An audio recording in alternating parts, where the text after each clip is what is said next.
Prior to discussing the methods for achieving sweetness and joy in ibadah, it's essential to understand what sweetness in ibadah really is.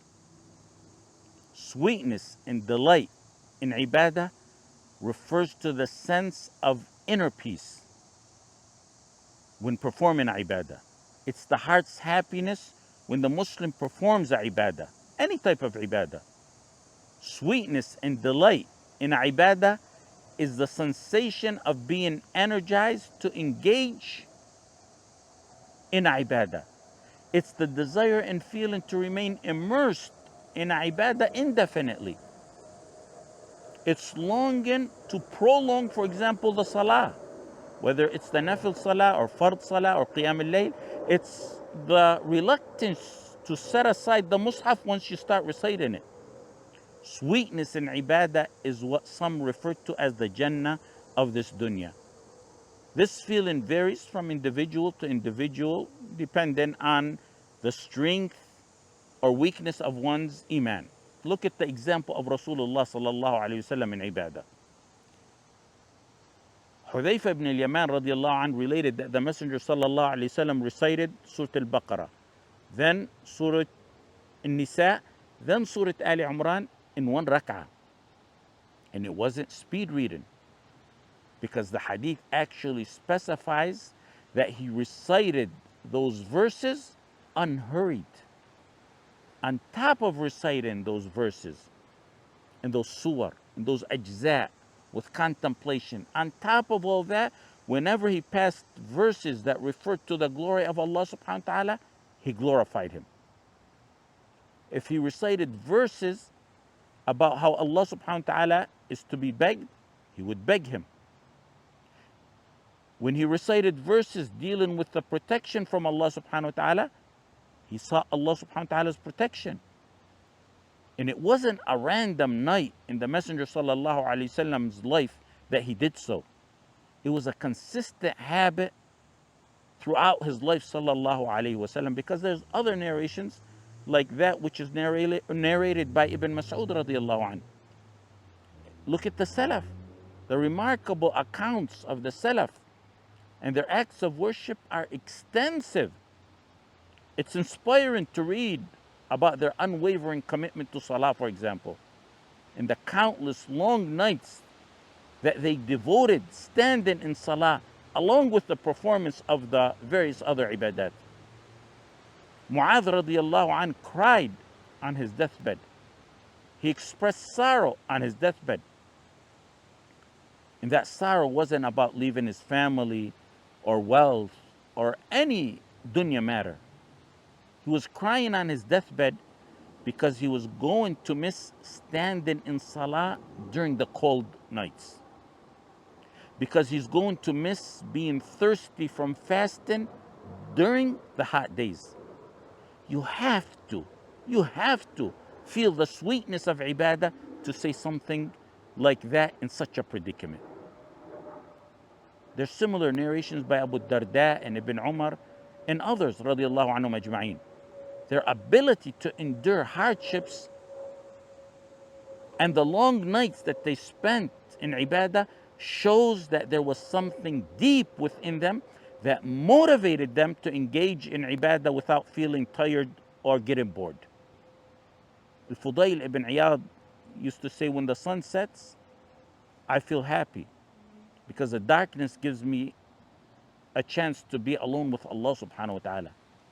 And when dawn breaks, I feel sad, because that's when the people start coming back around again. His delight was in spending time alone with Allah subhanahu wa ta'ala, not with people. Most today would say something opposite to what he said. Ibadah got them to forget their worries and their physical discomfort, because they felt the sweetness and delight of that ibadah.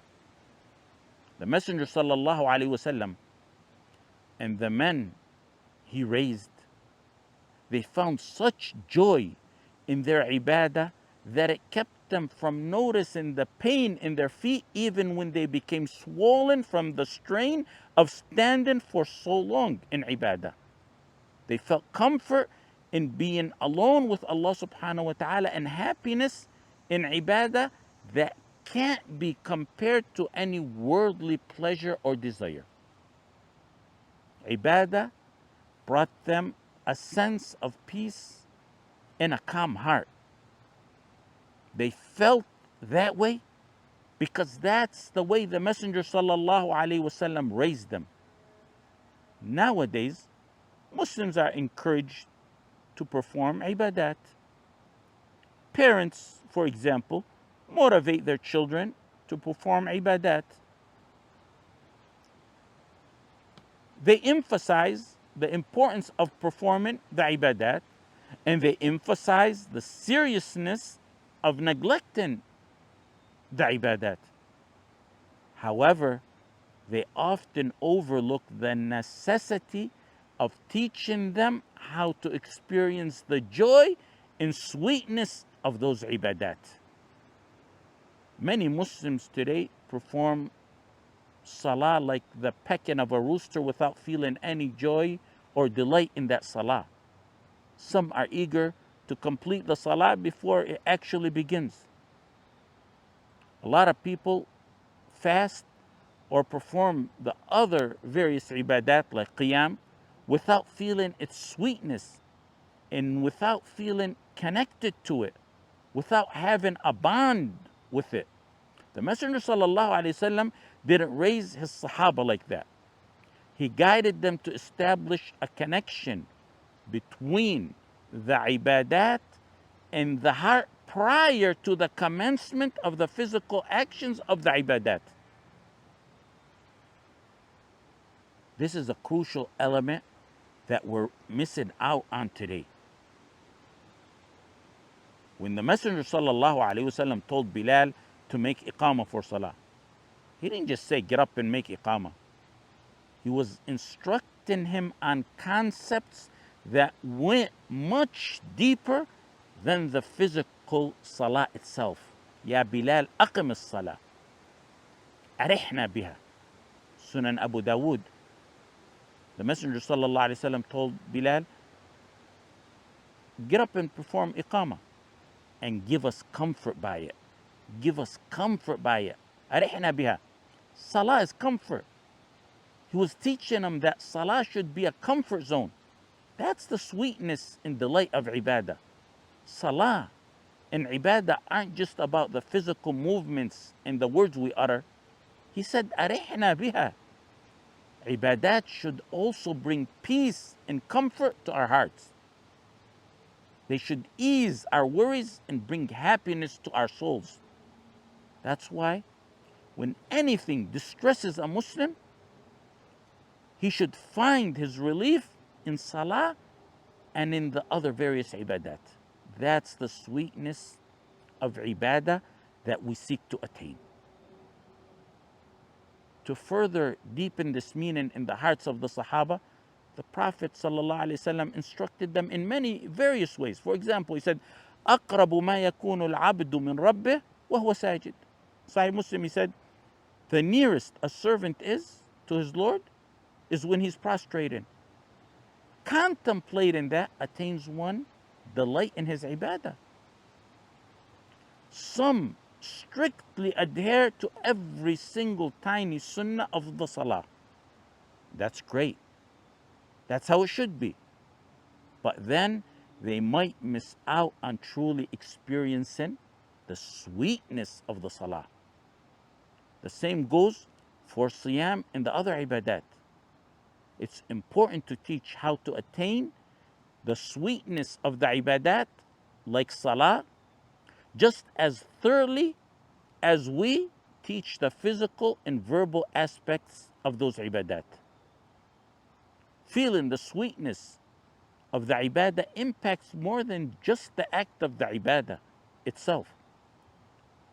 When someone grows up finding happiness and joy in ibadah, they're less likely to cross the boundaries of Allah subhanahu wa ta'ala when they're alone.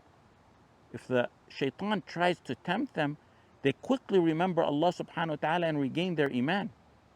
A generation that's not raised on feeling the sweetness of ibadah is a weak generation. It's a generation that will easily be swayed by temptations.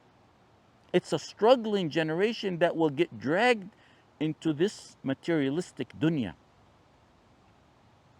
When we raise ourselves and our students and our children to feel the joy of worship, it'll replace and counter the shaitanic pleasure of sins.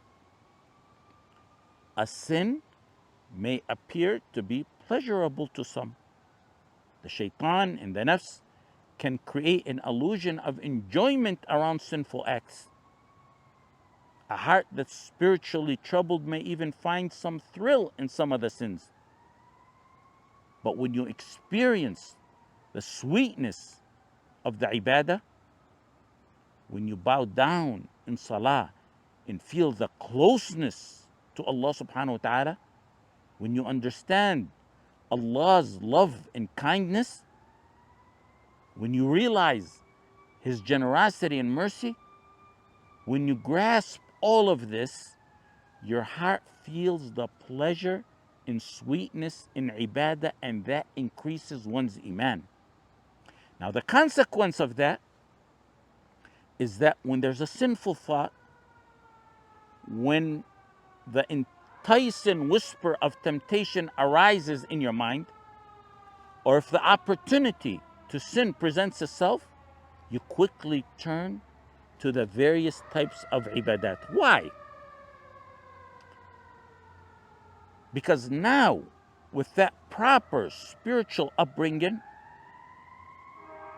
you now find genuine joy and pleasure in engaging in these ibadat. Joy that's exceeding and surpassing the shaitanic pleasure that's in sins.